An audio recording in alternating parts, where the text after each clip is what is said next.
1925年3月12日，国父孙中山因为治疗肝癌，伫北京协和病院过身。相片就是当时民众悼念的情形。孙中山当年革命的足迹遍及海外，因此过世时，就连很远的巴西、古巴和墨西哥，也都有海外华侨举办追悼。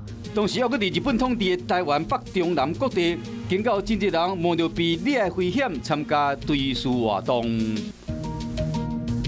1998年3月12日，清华大学王水灭尸案伫案发5天后破案，这件因为三角恋情引起的命案，予人着惊。洪小慧坦承伤害同学许家珍，并且毁尸灭迹。下午，洪小慧就被带往命案现场进行重建。凶手洪晓慧甲情敌姓柯的女同学冤家了，致使对方死亡。